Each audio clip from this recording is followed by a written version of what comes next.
नमस्कार और M2R5 practical exams के क्वेश्चन की इस सीरीज़ में आपका स्वागत है। यहाँ पर देखने चल रहे हैं अपना एक और इम्पॉर्टेंट सवाल। यहाँ पर देखिए सवाल क्या कह रहा है कि आपको एक HTML कोड लिखना है जिसमें कुछ इस तरीके का आउटपुट आ जाए। तो पहले तो मैं इस क्वेश्चन को समझा दे रहा हूँ, फिर एक जुगाड़ भी बता दूंगा जिससे इसको आप आसानी से कर लेंगे। तो सवाल आप समझ गए होंगे, आपको एक कोड लिखना है जिससे ऐसा कुछ आउटपुट आए। यहाँ पर देखिए हमने आउटपुट पहले से ही निकाल लिया है, ये आउटपुट हमने बना लिया है। अब इसके कोड की बात करें तो किस तरीके से ये होगा, इसको यहाँ पर आपको एक्सप्लेन कर दे रहा हूँ मैं। अब देखिए यहाँ पर कोड मैं शुरुआत करूँ तो सबसे पहले मैं यहाँ पर बॉडी में आपको जाकर दिखाना चाहता हूँ और उम्मीद करता हूँ जो बच्चे यहाँ तक पहुँचे हैं उसने HTML और CSS ठीक ठाक पढ़ ली होगी। नहीं पढ़े होंगे तो लिंक आपको डिस्क्रिप्शन में मिल जाएगी। यहाँ पर देखिए हमने सिंपल सा काम किया है। सबसे पहले समझिए कि हमने डिव का यूज़ किया है डिवीज़न के लिए। डिव का यूज़ डिवीज़न के लिए होता है, सेक्शन में बांटने के लिए होता है। तो यहाँ पर हमने डिव का यूज़ किया है हर एक चीज़ को लिखने के लिए, ये देख रहे होंगे, और सबको फाइनली एक डिव में ला दिया है ताकि हम एक प्रॉपर्टी एक साथ लगा सकें। तो ये चीज़ समझ लीजिए कि सारी डिटेल्स कहाँ पर हैं, डिव में हैं। जैसे मैं वेब पेज में जाऊँ और आपको समझाऊँ कि ये सारी डिटेल्स जो आपकी हैं ये एक डिव में है, ये एक डिव में है, ये सारी चीज़ एक div टैग में है। और फाइनली पूरा ये चीज़ आपका एक बड़े div, मैं कह सकता हूँ पेरेंट div में आपके है। ठीक, ये चीज़ यहाँ पर इतनी सी चीज़ आपको साफ साफ दिख रही होगी। ठीक, ये देखिए ये आपका फाइनल बड़ा वाला div और ये इसके अंदर सारे छोटे वाले div मतलब समझ गए होंगे आप क्या काम यहाँ पर। ठीक है, छोटे वाले कहने का मतलब क्या है कि यहाँ पर एक div टैग के अंदर बाकी सब div टैग हैं। वैल्यू सिंपली यहाँ पर लिखी गई है जो आपके इस बॉक्स में है, देख रहे हैं।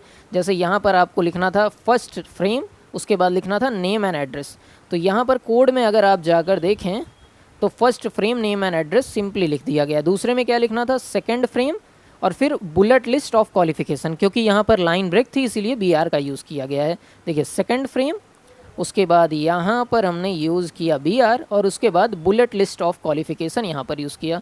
फिर थर्ड फ्रेम BR, फिर फोर्थ फ्रेम BR, इस चीज़ को लिखा। फिर इसी तरीके से बाकी चीज़ को भी लिखा। कोई दिक्कत यहाँ पर आपको नहीं हो रही होगी समझने में। आगे चलिए, अब यहाँ पर देखिए हमने क्लासेस डिवाइड कर दी गई हैं। क्लासेस किस तरीके से काम कर रही हैं इसी में समझाता हूँ। देखिए आपका यहाँ पर क्लास दे दिया हेडर, उसके बाद left, middle, right, bottom left and bottom middle. अब एक एक क्लास को समझते हैं। सबसे पहले हेडर के पास जाते हैं। यहाँ पर देखिए ऊपर, क्योंकि पता है जो आपका प्रॉपर्टी है CSS की वो आपकी स्टाइल टैग के अंदर डिफाइन होती है हेड के अंदर, तो हमने यहाँ पर देखिए हेडर ले लिया है। अब हेडर में हमने क्या किया है, ग्रिड एरिया आपका हेडर दे दिया है, बैकग्राउंड कलर आपका ऑरेंज दे दिया है, पैडिंग आपकी 10 पिक्सल कर दी है, टेक्स्ट अलाइन सेंटर कर दिया गया है, फॉन्ट साइज़ 1.2 EM रख दी गई है ताकि विंडोज़ के अकॉर्डिंग वो खुद को सेट कर पाए, और फॉन्ट का वेट बोल्ड कर दिया है। कोई दिक्कत यहाँ पर नहीं होगी। फिर से कह रहा हूँ, जो बच्चे HTML और CSS ना पढ़े हों एक बार सरसरी निगाह से पढ़ लीजिएगा। कोर्स में हमने पढ़ाया है ताकि आगे की चीज़ आप समझ पाएँ। नहीं तो सिर्फ क्वेश्चन पढ़ के जाएंगे, थोड़ा सा भी अलग होगा तो कोड रन नहीं करेगा, या यही क्वेश्चन भी अगर आ गया मान लीजिए तो भी आप रन नहीं करा पाओगे, छोटी सी गलती हो जाएगी। तो क्या चीज़ कैसे काम करती है उसको पता होना चाहिए। इसी तरीके से देखिए लेफ़्ट को भी हमने डिफाइन कर दिया। बैकग्राउंड कलर यहाँ पर हम बताए थे कलर पिकर के अकॉर्डिंग दे सकते हैं, लेकिन वहाँ पर अगर कलर आप नहीं समझ पाएंगे तो कलर हटा दीजिएगा, कलर कुछ भी दे दीजिएगा, कोई दिक्कत नहीं। इतना कलर से दिक्कत नहीं आने वाली, एक एग्जैक्ट कलर आप दीजिए। ठीक, उसके बाद राइट में सेम चीज़ है। बॉटम लेफ्ट कोड भले बड़ा लग रहा हो लेकिन देखिए सब चीज़ वही रिपीटेड ही है। ठीक है, सब चीज़ वही रिपीटेड ही है, बस कलर सबका चेंज किया गया इसलिए इतनी बार लिखना पड़ा है। और इसके बाद अगर आगे बढ़ के देखें आप तो ये सब को एक कंटेनर के अंदर रखा गया। देखिए जो फाइनल आपका div टैग है जिसके अंदर सब है उसमें हमने क्लास कंटेनर लगाई है। अब कंटेनर क्लास में क्या है आइए देखते हैं। कंटेनर में देखेंगे तो आपका डिस्प्ले जो है वो ग्रिड दिया गया है, और डिस्प्ले की टेम्पलेट एरिया जो दिया गया है वो हेडर हेडर हेडर दिया गया है। उसके बाद लेफ़्ट, मिडिल, राइट दिया गया है। उसके बाद bottom left, bottom middle, bottom right दिया गया है। ठीक है, कुछ चीज़ें इसमें से आप हटा भी सकते हैं, एकदम एग्जैक्ट बनाने की ज़रूरत नहीं है। उसके बाद ग्रिड गैप 10 पिक्सल है और पैडिंग 10 पिक्सल है। इस तरीके से आपका कंटेनर तैयार किया गया है और ये बाहर वाले div में लगा दिया गया है ताकि आपको कोई दिक्कत ना हो और बार बार इस चीज़ को आपको रिपीट ना करना पड़े। समझ रहे हैं?